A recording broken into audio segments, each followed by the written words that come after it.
What you're seeing here is all of the characters from the Nickelodeon television series CatDog, which aired from 1998 all the way through to 2005, which was 20 years ago. In honor of that, we're gonna go through the entire character selection and examine these particular characters. So stick around, because we're gonna be looking at those characters right about now. Hope you're gonna like it.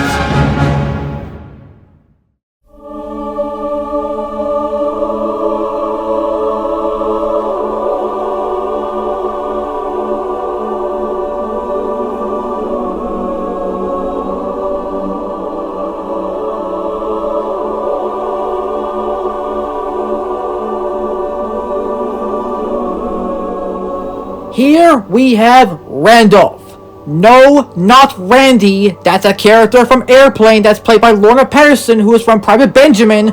I'm talking about Randolph Grant, named after Cary Grant. And no, I don't mean Cary Elwes, the guy from Twister, Saw, Princess Bride, and Hot Shots. That guy is awesome even in Twister.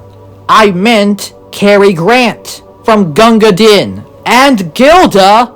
And he is voiced by, you guessed it, Billy freaking West, with an accent that gives Darkwing Duck a run for its money. Hello there, name's Randolph, charmed I'm sure. I'm in for my 14th transplant. Rancid Rabbit here does marvelous work. It's crazy and it's wild and I love it. 2 heads, sounds terribly exciting. I'll try anything once. I think we all know who he is described as. Black hair, wears a turtleneck exposing his whatever, and has red pants.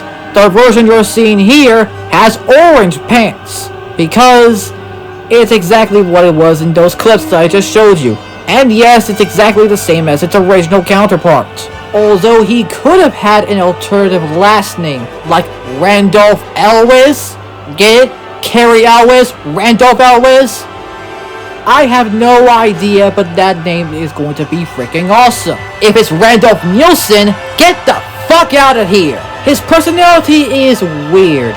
He seems to have an optimistic attitude towards life and seems to find enjoyment in most things. During the series, he has owned many businesses and shows. He seems to consider himself a celebrity. However, in many few episodes of the series, he's seen doing anything celebrity-like. Which is true considering the fact that yes, he is named after Cary Grant, not to be confused with Cary Elwes.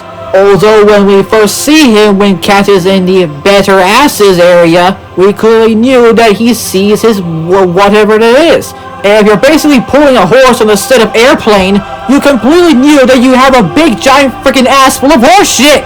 Nice hat, by the way. Now, he did get involved into some, bowling events or freak shows or whatever, but I mean, come on. He has his own father, as it was explained in one of the parts of the Great Mystery. Specifically either part 1 or part 2, but not part 3, because that's the one where they actually found their actual parents, after they got sucked up in the vortex for way too long. And he could possibly, even more so, be wicked.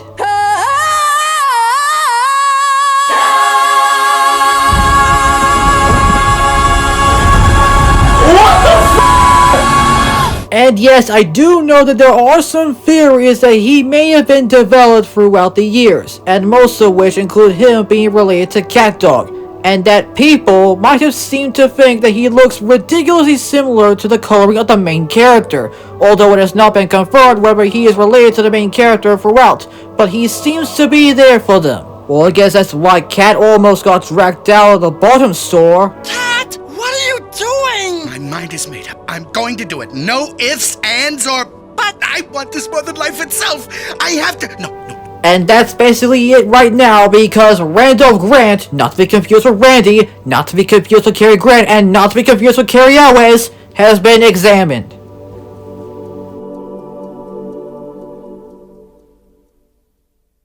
If you want to send some stuff to me so I can check out what you have sent, please send it to this exact address. However, you may only send some stuff that I am interested in. No Airplane, okay? Because if you send something like this, I will make sure that I will tell you that I do not like this film at all. Unless if you would send me that Zucker Abraham Zucker 3 film collection set that I'm gonna get for Top Secret, well, you can probably tell that I'm not gonna get it for Airplane, I'm not gonna get it for Naked Gun, I'm only getting it just for Top Secret. However, I do think that you should send the set as a whole because, let's face it, it's a big deal. Well, we did get the 4K only edition for some reason, and yes, I got it for Top Secret. So make sure you send stuff like this, or this, or this, or this. And yes, even Airplane 2 the sequel. Oh, and get this, a special collector's edition of Twister, complete with a steelbook that features not only the secondary poster artwork, but the image of the pipe scene on the back.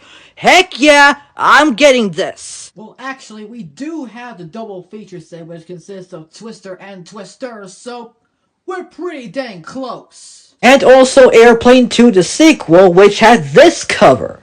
Just look at those nuts. I can't keep up with them all. And even the one in the original theatrical poster.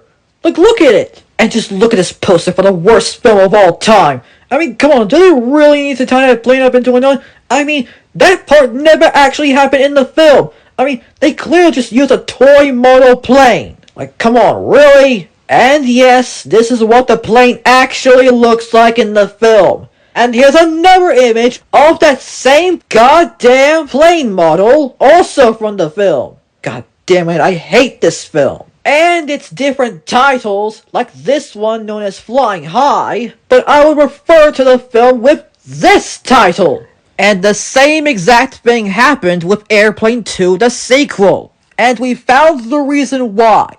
Universal. And the Concorde Airport 79. Universal didn't even want the title of Airplane being used in all parts of the globe, so the title had to be changed. And as for the Concorde Airport 79, however, not only did they have to avoid competing against Airplane or Flying High in some parts of the globe, but they also changed the marketing campaign from "At twice the speed of sound, can the Concorde evade attack?" to "See it for the drama, see it for the laughs." Why?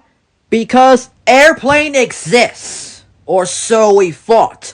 But not so in this case, because on the 4K release, yep, it's still called Airplane, not Flying High. Do you agree that it's still called Airplane and not Flying High? Do you? Do you? Well, I don't think so, you confusing title-changing nerd. I just hated it so much. So make sure you send in to this address, and I hope to God I will look at them. And in the words of the good old immortal named Connor McLeod, there can be only one.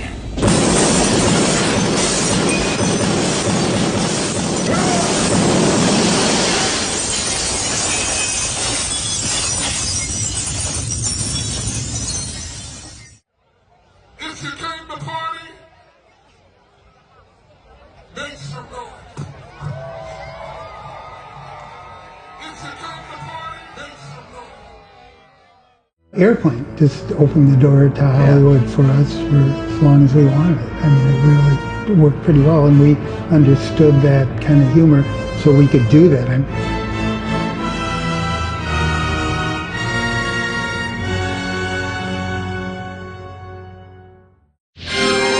you're gonna love this end screen we made by ourselves. 60 frames per second and all. Scariest plane of all time? Make sure you look at the logo for some reason, because it's getting wicked.